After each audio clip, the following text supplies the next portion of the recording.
If you guys are Demon Slayer fans like me, I'm sure most of you are hyped to see that a new movie will be dropping in the US soon and is already out in Japan if I'm not mistaken. And as a manga reader, trust me when I say that this next season is going to be fire. Now, after watching the Demon Slayer trailer and reading up on the new movie, I was curious to see if anybody had made a Demon Slayer Infection AU, and I was pleasantly surprised to see this creator on TikTok, who I'm just going to call Kick for simplicity, has made one. I was surprised because if you know Demon Slayer, it's already kind of an Infection AU in a way. The main villain in the show is named Muzan, and he basically has the power to turn any human into a demon and has been doing it for about 1,000 years, meaning that he's created so many demons that it's actually hard to pinpoint the number that are roaming around. And this is actually why the Demon Slayer Corp came about in the first place. They were created not only to destroy Muzan, but also to get rid of any demon spawns that he's created, while also protecting humanity, because as you know, the demons actually feed on humans. But what I like about this AU is that they add an interesting twist to the story. Now, this AU takes place after the Demon Slayers take out Muzan, but unlike in the manga, everybody actually survives the battle. And of course, after this battle is done, the people finally think that they're going to be able to take a break and just live a normal life. But this is what I find interesting. It seems like once Muzan and by proxy the demons die, other things are released or able to come back into the world. And the first thing that we see is this virus seep into the area and slowly start to spread out. And while they don't actually know a lot about the virus at the moment, they do know that even dead people can be infected by it. Tanjiro and the Love Hashira actually learned this when they found Rengoku walking around the forest looking like a zombie, which makes sense considering that at this point he's been dead for at least a year. But luckily in this weakened body, it doesn't look like he's going to actually be able to do anything to anyone. And while at this point in the series, the two of them could probably beat Rengoku pretty easily, it would still be devastating for them to have to fight him because he's kind of like a mentor to both of them. Next, we get to see the status sheet for all our survivors, and the first is going to be Mitsuri, who is still in perfect health, although she did lose her hair in the fight against Muzan. We then have the Miss Hashira, who is a little beat up, but is still in good health as well. I think he's mostly just demoralized because right after having to deal with all those demons, now there's another virus that's taking people over. Giyu is the first person that we see with real injuries. Apparently he was attacked by an infected person and lost an eye in the process, although it doesn't seem to be showing signs of infection, which may mean that the virus doesn't spread through touch. Shinobu, while being mostly healthy, has been working herself day and night trying to come up with an antidote for the other Hashiras and also the general public.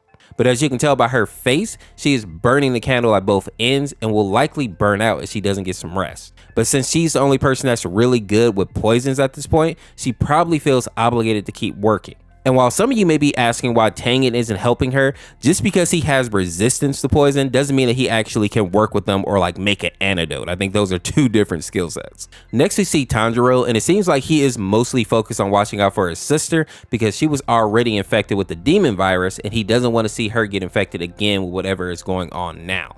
Zenitsu is also with them looking after Nezuko as well because we all know that he has a crush on her, and also he's protected Nezuko before, so it's not really surprising to see him doing it again. And Nosuke seems to be doing his own thing, just wandering around in the woods, and I'm really not surprised to see that. The one good piece of news with him though is that he has agreed to take whatever medicine Shinobu makes just to prevent him from getting infected. And him agreeing to this is kind of a big deal because you remember from the show, Nosuke actually has natural resistances against most like viruses and diseases and whatnot. But I don't think whatever's happening now would count for that.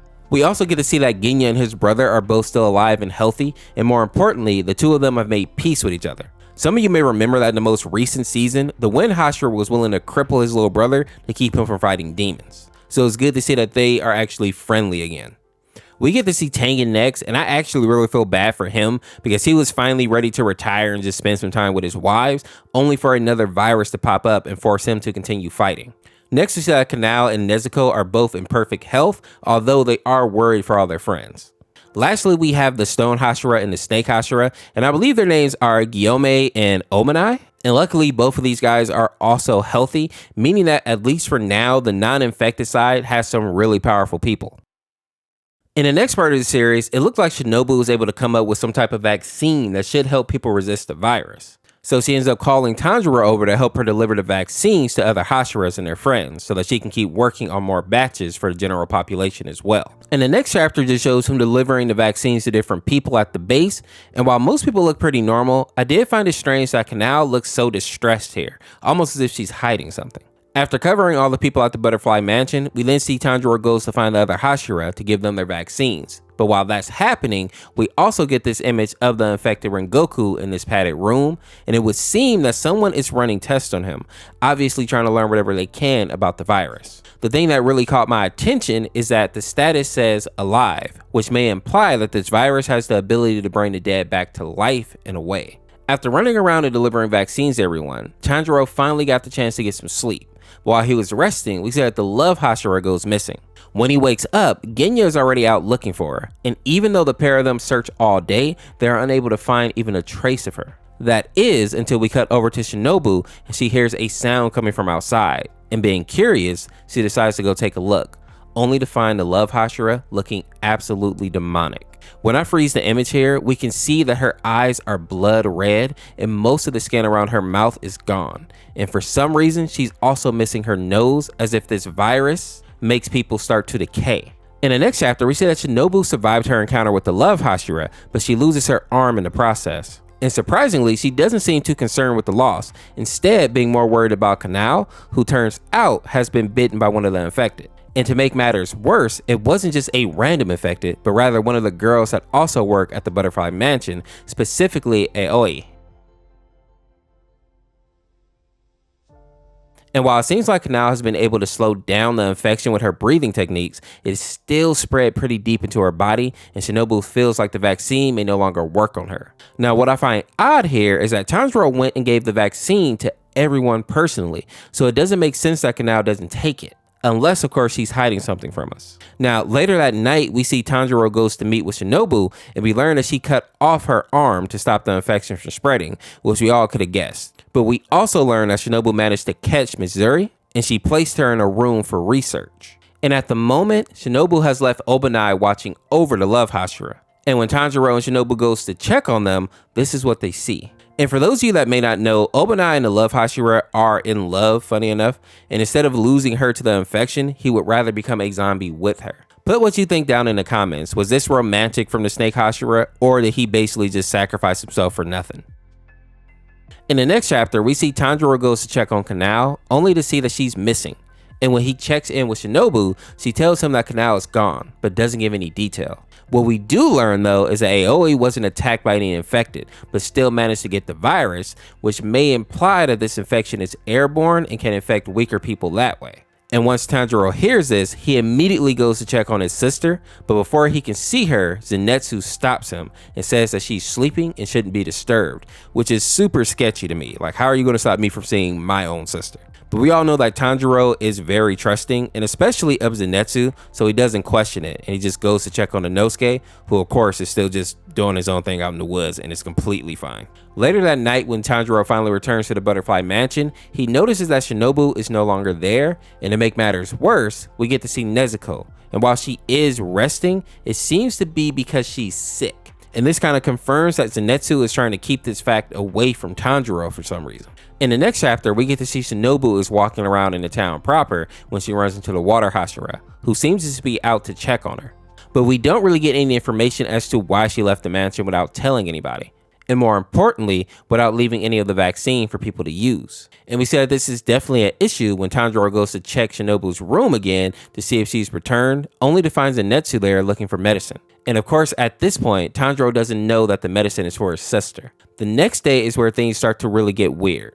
We see that Shinobu is back, and she tells Tanjiro that Muchiro and Genya have been infected. But luckily, the Stone Hashira is there to help catch them and place them inside the lab. And then Tanjiro says that they need to figure out where this infection came from, and Shinobu responds by saying that he will know soon enough. And when Tanjiro asks what she means by that, we see that she kind of just brushed off the comment, saying that it means nothing. But Tanjiro isn't an idiot, and he can't seem to get that comment out of his head, and it bothers him for the next few days. But he's brought out of those thoughts when his sister arrives. Although their conversation is short because Tanjiro has a bad feeling about Shinobu and decides to rush to her room to have a word with her, only to find out that at this point, all the infected that were locked in the lab have died.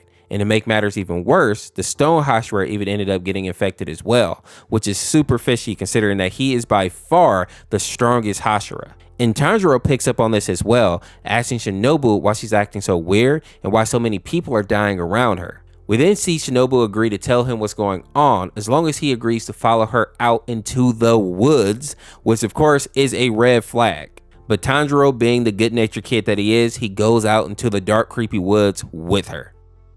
After walking fairly deep into the wood, Tanjiro sees a body laying by a tree, completely mutilated, and we find out that this is actually Shinobu's body. And laying right next to it is some type of potion. And when Tanjiro turns back around, he sees this creature with a bloody face and bloodshot eyes looking at him instead of his friend, the insect Hashira. And then we learn that this creature is a type of doppelganger that was able to take the form of Shinobu after taking her life. And the doppelganger ended up targeting her because she had found a cure to the infection, which was also created by this doppelganger. And since we can assume that Shinobu has been gone for quite some time, that may explain why those vaccines weren't actually keeping people from being infected. The doppelganger was likely giving people fake vaccines so that they would think that they were getting healthy or immune to the virus, only to fall victim to it later. And while at first I thought the doppelganger was going to go ahead and take out Tanjiro because he obviously knows her secret now, but then we see Zenitsu come out of the forest. And while I thought that he was going to use, his signature first form ability, he instead pulls out a pistol. Don't ask me why he doesn't use his sword technique because I don't have an answer for it. But if we're being honest, a gun is pretty powerful as well, so it seems to get the job done. And we see this in the next scene when the boys are standing over the doppelganger in shock, still finding it hard to believe that they didn't realize this creature wasn't actually Shinobu. Especially considering that Tanjiro has such a strong sense of smell. This implies that the doppelganger can completely take somebody's form, even their scent.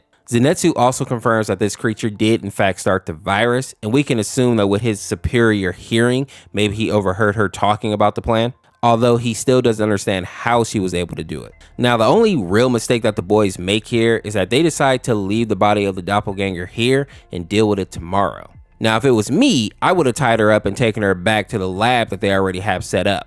Or at the very least, gave the doppelganger the double tap just to make sure that she was actually out of here. And just as I expected, as soon as the doppelganger hears the boys leaving, her eyes shoot over to look at them, showing that she is definitely not dead. But if that wasn't bad enough, we then hear someone say, "It's been a while since you've betrayed me." And then we see this tall, shadow-like figure standing over the doppelganger, and we learn that this creature is called Nyx, I believe is how you pronounce it, and is supposed to be dead. But just like with the doppelganger, it seems like the death of Muzan may have made way for some of these creatures who had to lie dormant when the demons were running around to have the opportunity to rise up again. And to make matters even worse, it looks like she's taken on Shinobu's dead sister's body. And this is bad because I believe that woman was very powerful in her own right. If I remember correctly, she may have even been at the Hashira level. And it seems like this Nyx creature is out to destroy the rest of the Demon Slayer Corp, and it's going to force this doppelganger to help her do it. In the next chapter, we get confirmation of this alliance when we see Nyx say that if the doppelganger doesn't help her,